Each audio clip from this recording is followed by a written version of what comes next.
Our next guest has long experience with the current leadership of the UAE. He provided them with hunting falcons at an al-Qaeda camp, where there he witnessed the personal interaction between the Emirates, the Emiratis, the princes of the UAE, and Osama bin Laden. Allan Parrot joins us now. He is the CEO for the Union for the Conservation of Raptors, and as you can see, Allan has a hunting falcon on his arm now.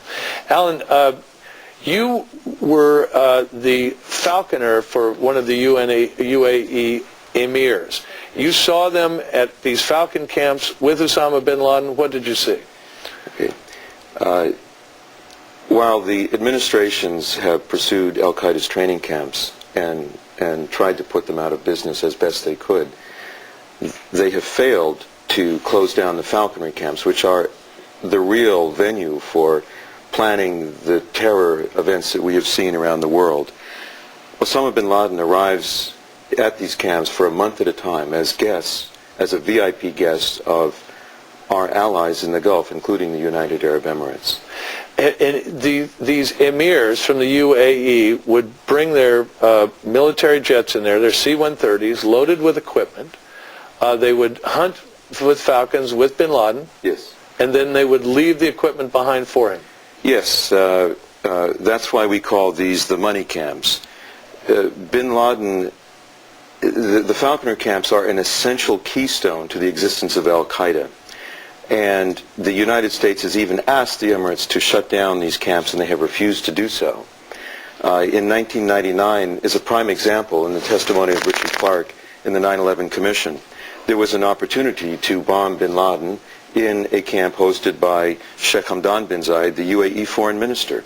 Richard Clarke tipped off Sheikh Mohammed bin Zayed, the third-born son of the UAE president, who informed his brother that they were about to become vaporized, and lives were saved. Unfortunately, the wrong lives were saved. Bin Laden's life was saved, as well as his co-conspirators, the UAE foreign minister and his family, that were providing the cars, the cash, the weapons, and the material support to al-Qaeda delivered in the venue of these falconry camps. Were you ever witness to or had reason to believe that the UAE Emiratis were actually handing checks, handing cash to bin Laden?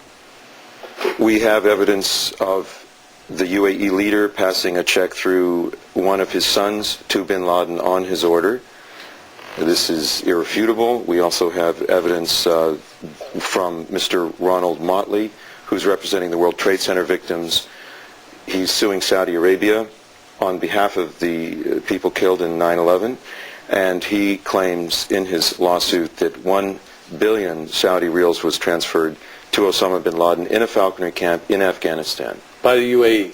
By Saudi Arabia. Prince Turki Al Faisal, the current Saudi ambassador in Washington. This is alleged in the Ronald Motley lawsuit. Then how does it make sense that the UAE divorced itself from all of these people and from al-Qaeda so thoroughly that the U.S. is trusting them implicitly? Well, the UAE is very selective in its allied relationship with the United States. It is to their advantage to control United States ports, but when it's to their disadvantage to obey international laws and mandates, they do not obey.